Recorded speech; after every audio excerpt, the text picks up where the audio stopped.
Oh my god! It's Godzilla! Guys, you got to see this. This is Godzilla right here, and he's fighting Mothra and stuff. And there he is, and they're all like, there's buildings on over, and he's using those laser birds, like, and Mothra's like, and he's like, so man, I wish you guys could see this. I couldn't move the camera. This is just too amazing. Why? God freaking Zilla. He's in the city. He's over here in San Francisco, and he's over. They're all fighting Mothra. I mean, I would show you guys. This is too amazing. Man, this is happening right off screen. Oh my god. This is how I felt watching Godzilla.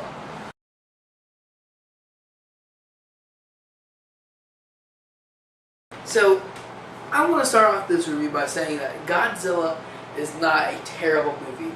Far from it. That it is a great movie, and I highly recommend you go see it. However, there are a lot of things that I didn't like about it. A lot of nitpicks. And a lot of major issues. So, even if I say it's a great movie, watch this review and see if any of these things jump out at you. And warning, there are a few spoilers, but I will not spoil the ending or anything like that. So, Godzilla is mainly focused on Lieutenant Ford Brody, played by Aaron Taylor Johnson. And he's in the military, and he's apparently the only bomb expert in the military, because every time there's anything about a bomb, he's the only one that knows what they're doing. Everyone else brushes it off like it's nothing. But his father was an engineer at a nuclear power plant in Japan, along with his mother. And so, well, one day there's a reactor failure, and Joe Brady is at his wife ends up dying, and he's really distraught over it, and he spends pretty much the rest of his life trying to figure out what really happened. And so he later is taken to the facility due to trespassing. He's arrested, taken there on trespassing, where he finds out that the huge monster known as Mothra is there feeding on the nuclear energy. However, he's run out, and so he goes off. And it's at the very beginning, you see him and he's in a kind of cocoon state. However, Mothra awakens and all havoc breaks loose. And unfortunately, Joe Brody dies, and which is really a shame because Bryan Cranston plays him, and he's arguably the best character in the movie. So that's one gripe. The best character in the movie dies within the first act. But anyway, and so Ford has a wife and kids and everything, but he has to just keep on going. So he goes with these other scientists aboard the USS Saratoga. And they try to make a plan, and they figure out that what's really happening is there's another Mothra in Nevada, and it's a female. And so she's been nesting until the male can mature to fertilize the egg. So they're trying to mate. So he's coming from Japan, she's coming from Nevada. They're going to meet in the Pacific, right off the coast of California. And so they're trying to figure out what to do. And finally, he comes up. One of the scientists says, "Godzilla is the answer. Godzilla, the answer." Because apparently Godzilla eats these things, and so he can restore the natural balance and save them. That's as far as the plot I'm going to go. Now, it's a really good plot, but Godzilla really happens about, I counted it, and there's about 8 to 10 times that you actually see Godzilla. And that's for maybe about 15 seconds each. Half the time you just see his spikes coming up from under the water. And that's my first major issue, that's my second, I guess, is that there's not enough Godzilla in his own movie. It's like he was almost pushed to a side character, really. And also, the fighting was really cool. I went and saw it in 3D IMAX, and I thought the fighting was awesome.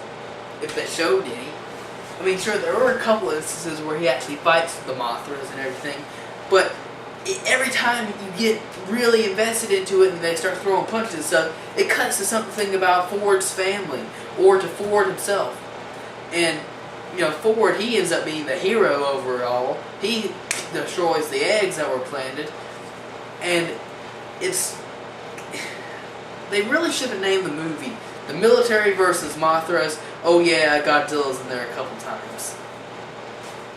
So I would have liked to see more Godzilla. And also, it takes place in San Francisco, not Tokyo. Huh? When you make a shirt for your own, this is an official movie shirt. When you make a shirt for your own movie that says Tokyo, it better take place in Tokyo or in Japan. There's maybe 10 minutes of, there's more than that, maybe 15 minutes of Japan stuff, and it's probably the best scenes in the film. But the first 10 minutes is very captivating with all the Japan stuff and whatnot. And you really do feel sorry for, you know, Brian Cranby's character and Ford, you know, having to leave after to get his dad out of jail for trespassing and whatnot. After, you know, being in the military for so long. But the fighting was awesome, I'll give it that. Visually it was great. The story, like I said, was kind of, it was a good story, don't get me wrong, but could have used more Godzilla in his own movie. And also, I mean, I don't know what the right words are to say. It's just, I feel like it's just a total cash-in because in 2016, it's going to be the 60th anniversary of the first Godzilla movie. And so this says to me, alright, so pretty much we're just trying to get you hyped up for Godzilla so we can release this huge picture in 2016, which is probably going to be just as meh, and have a huge time with the 60th anniversary and sell all kinds of toys and comic books and made-for-TV specials and documentaries, and you're going to go see it all because you're a sucker and you actually thought we would invest some money to make a really good Godzilla movie. But it just felt like lackluster to me, especially with the expectations I went in from the trailers and whatnot. So overall, I give it a decent 7 out of 10. Worth seeing, and maybe worth renting on Redbox if there's nothing else there. Visually, it's great, and I would like to see it nominated for an award, maybe Best Visuals? Best Oscar for Best Visuals?